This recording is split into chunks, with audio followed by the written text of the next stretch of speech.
Politics is a very interesting game. And politics is also a very dirty game. There are several questions which has always been asked about Jimmy Wanjigi. And on this platform, I am on record warning the ODM party and Raila Odinga against embracing Jimmy Wanjigi. I was right. Again, on this platform, I once opined that Jimmy Wanjigi was actually William Ruto's mole and spy planted on Stephen Kalonzo Musyoka to thwart any attempt of Kalonzo or by Kalonzo to join the Azimio la Umoja movement being fronted by President Uhuru Kenyatta and Raila Odinga. I'm on record on that. And because politics is a dirty game, on the 9th day of February 2022, Dennis Itumbi made a post on his official social media handles. That post actually caught my attention, and I promised to do a video over it. Dennis Itumbi made this post. Jimmy Wanjigi has written to ODM demanding that they exercise democracy. The effect of the letter copied to the registrar is that the much publicized NDC on 25th and 26th February could now be postponed.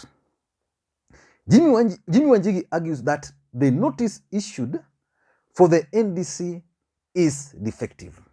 Interesting. That's Dennis Itumbi. Earlier, he had actually updated that ODM internal face-off. Then there is this letter by Jimmy Wanjigi, which was addressed to Catherine Muma, the ODM National Elections Board Chair, and Andy Ritu, the Registrar of Political Parties. Which begs the question, what is Jimmy Wanjigi's game plan in ODM party?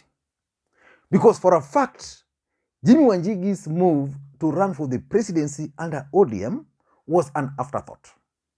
Why was it an afterthought?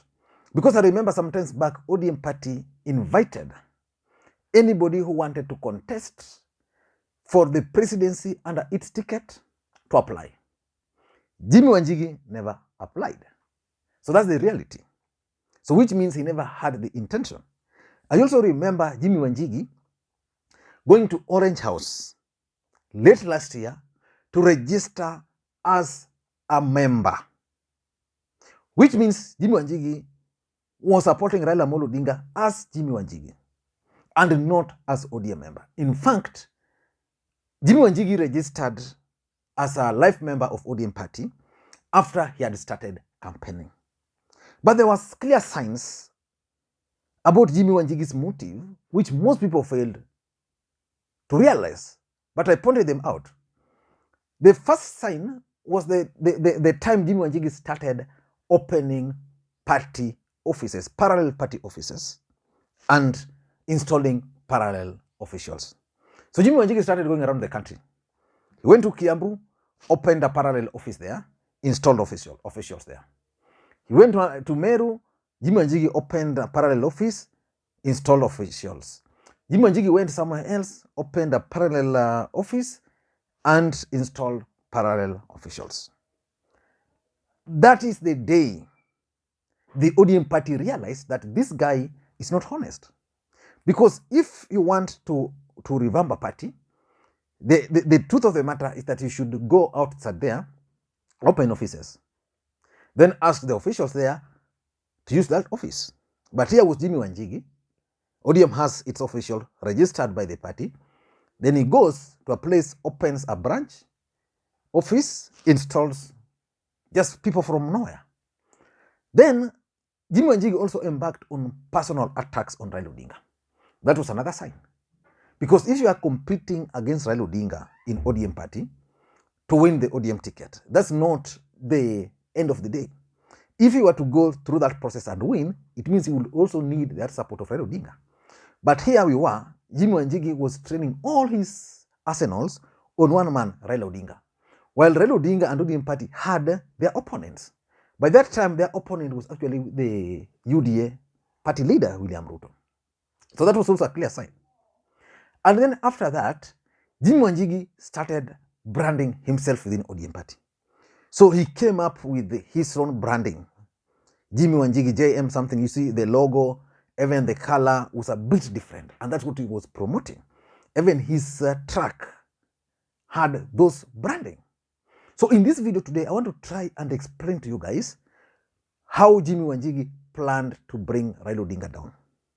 All the attempts he has applied have actually failed, but he's not tired. Jimmy Wanjigi is still developing and devising new strategies and plans to bring Raila Odinga down. But before we do that, for those who are watching this channel for the first time, I want you to take a second or two, click the subscribe button so that next time you produce a video like this, YouTube will automatically notify you. And to the subscribers, I want to continue. Thank you guys for your continued support, because without that support, this channel cannot be where it is.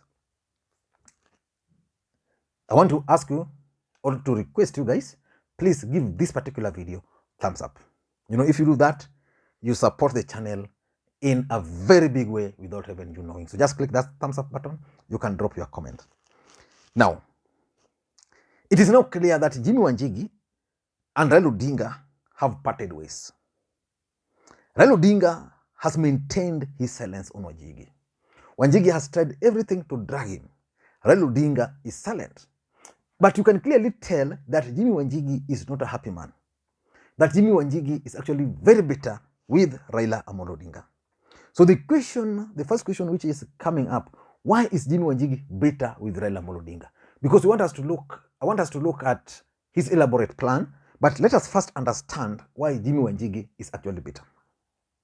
Jimmy Wanjigi is bitter with Raila Odinga for 3 or 4 reasons. The first reason is the handshake. You know, Jimmy Wanjigi believes that he played a critical role in Raila Odinga's campaign in the last election. The truth of the matter is that the campaign manager was his guy, who is his lawyer, Willis Otieno. When Raila Odinga entered into the handshake, Jimmy Wanjigi was left out. Of course, Raila Odinga left almost everybody out, apart from Junet. And because of that handshake, which Jimmy Wanjigi felt that he needed to be part of, he was very angry and very bitter with Raila Odinga. And even after that handshake took place, President Uhuru Kenyatta still refused to accept Jimmy Wanjigi into his handshake. So Raila Odinga was in a fix. Here was a guy he worked with, and now he had the handshake with President Uhuru Kenyatta. Basically, handshake meant forgiving each other. But the president said no. For Wanjigi, no. So Wanjigi is very bitter with Raila Odinga, that Raila Odinga entered into the handshake without consulting him. Then Raila Odinga entered into the handshake, but yet the president has refused to embrace him. That makes Wanjigi very bitter with Raila Odinga. So that's the first reason why you normally see Wanjigi very bitter. The second reason why Wanjigi is very bitter is that Jimmy Wanjigi wanted to be involved fully in Raila Odinga's campaign, the way he managed the other one. But you see here, Raila Odinga is working with the President Uhuru Kenyatta, and the president has not embraced Wanjigi. So which means Jimmy Wanjigi had to be locked out. A new team had to be brought on board. That did not go well with Jimmy Wanjigi. So he started running his own campaign. And the truth of the matter is that as much as that campaign is taking Jimmy Wanjigi nowhere, it has given him a name. But for Raila Odinga's campaign, he's now out. And because he's out, Jimmy Wanjigi is very bitter. The third reason why Jimmy Wanjigi is very bitter with Raila Odinga is the Nairobi gubernatorial race or the running mate. You know, Jimmy Wanjigi comes from Murang'a. And Raila Odinga's running mate is definitely going to come from the larger Mount Kenya region. Jimmy Wanjigi had worked with Raila Odinga. His expectations was that he was going to be given preference over the rest. But it seems Raila Odinga and Uhuru Kenyatta have a different idea. At some stage, Jimmy Wanjigi was clearly the favorite, when he started these activities, the favorite candidate for the Nairobi gubernatorial seat.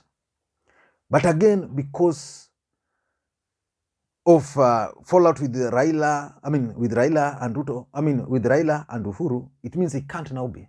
So Jimmy Wanjigi is bitter because he cannot be Nairobi governor, he cannot be running mate. So he's saying, I'm now going to run.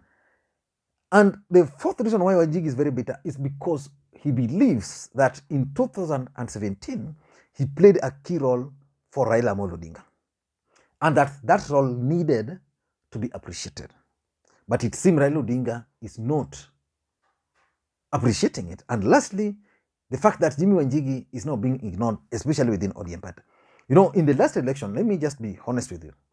In the last election, the ODM presidential campaign secretariat, or Raila Odinga campaign secretariat, had people who are mostly seconded by Jimmy. So probably Raila Odinga knows a thing or two why Jimmy Wanjigi was there. And I remember today I was reading a post by Robert Alai who claims that he warned Raila Odinga and ODM in 2016 about the activities of Jimmy Wanjigi. That Jimmy Wanjigi was actually a spy. He could have been right. Yeah. But what is Jimmy Wanjigi's game plan? What is his game plan? That's the question which we want to look at. Are you ready? Let me know if you are ready so that we can proceed. And by the way, you can also support this channel by clicking that join button and then follow that direct process.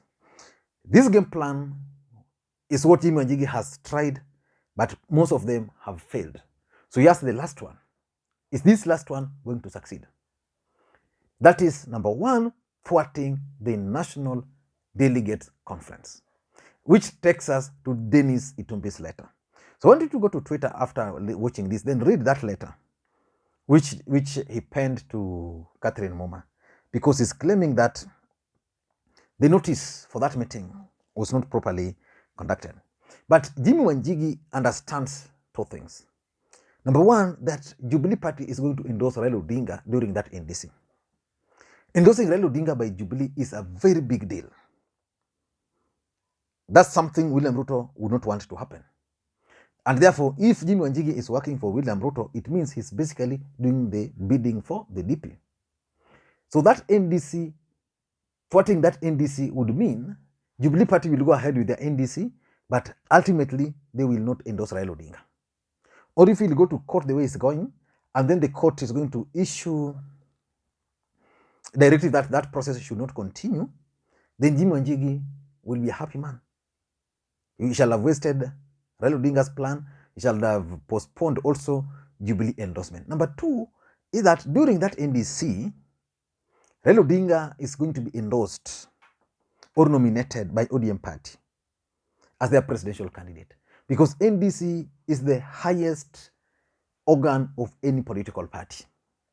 So Jimmy Wanjigi fears that if this NDC is going to go ahead, then the noise is making probably in future will not have any impact. And this is now the time for him to deal with Raila Odinga. So the question I want to pose to you, do you think Jimmy Wanjigi can actually thwart ODM planned NDC? And let me remind you also, because that time I was actively involved in ODM activities. If there is one man who would have gone with the ODM party, then that man is none other than Ababu Namwamba. By that time, Ababu Namwamba was the secretary of ODM party. Ababu Namwamba had the trust of majority of ODM supporters, and Ababu Namwamba was actually working for William Samoei Arap Ruto. So, can Jimmy Wanjigi succeed where Ababu Namwamba failed? Because if you ask, there was that coup which installed Wafula Buke as the SG of ODM party. I was there with the Buke. It's us who schemed. You can ask Wafula Buke. You can ask Rosemary Kariuki. Yeah? And when you called the press, then everybody disappeared. We were a few people there. So I know what really happened at that time. Because at that time, I was one of the people who believed that Ababu Namwamba was not working in the interest of ODM party. In fact, Ababu Namwamba became so influential to an extent that if that NDC, ODM NDC at Kasarani had gone ahead, he would have gone with the party. So Jimmy Wanjigi is trying to follow that path, but in a different strategy. Number two, his second game plan, which I think has been thwarted. After failing to win the support of ODM, and after Kalonzo, after Musalia Mudavadi and Weta left One Kenya Alliance movement, there was a gap. And that gap, Jimmy Wanjigi saw it. The truth of the matter is that William Ruto didn't want One Kenya Alliance movement to be united, and he believed that a united One Kenya Alliance movement was actually going to endorse Raila Odinga. So he managed to convince Mudavadi and Weta. Then after that, there were now two principles remaining. So Jimmy Wanjigi was tasked with one objective. Please make sure that Kalonzo Musyoka does not join Raila Odinga. Make sure Kalonzo Musyoka does not join President Uhuru Kenyatta. Make sure Kalonzo Musyoka does not join Azimio movement. That was the game plan. But Jimmy Wanjigi messed himself up, if you ask me. You know, at any rally there, instead of playing it low, Jimmy Wanjigi just used to attack Raila Odinga. He would attack Raila Odinga, and these guys started asking themselves questions. Why is this guy so keen on attacking Raila Odinga? While us, Raila Odinga is not the problem. Our problem is on the other side. He never talks about or against that guy. So that plan was actually thwarted also. So he had a plan of going into One Kenya Alliance movement, create confusion, and ensure that Kalonzo Musyoka is on the ballot. Number 3, Jimmy Wanjigi wanted to take over the ODM party. And those who were advising Jimmy Wanjigi didn't really understand how ODM party operates. But their plan was simple. They had figured out that Jimmy Wanjigi can actually focus on other regions where ODM is not that popular.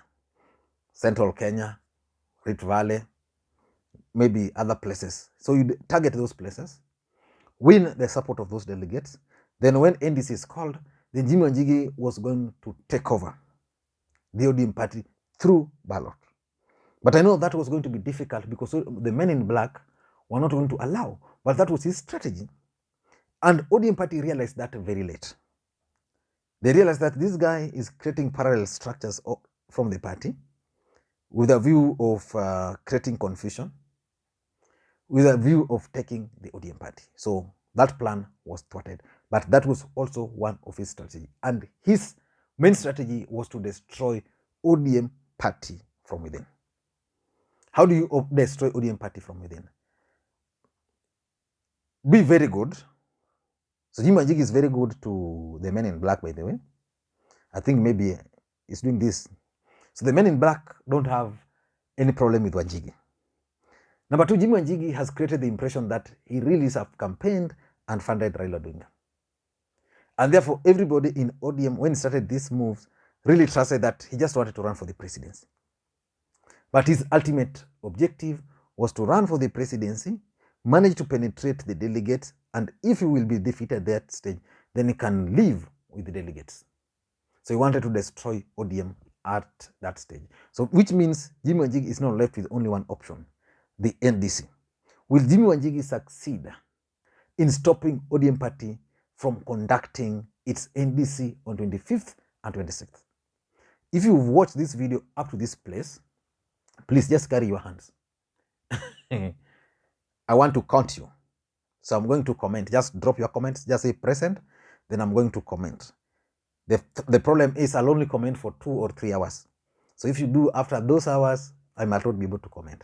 But I always try so much to comment, to make comments to your comments. So on this one, I'm going to stay like for 1 hour, 2 hours, 3 hours, just responding if you watched it up to this stage. Thank you guys, and please may you have a good day. Bye-bye.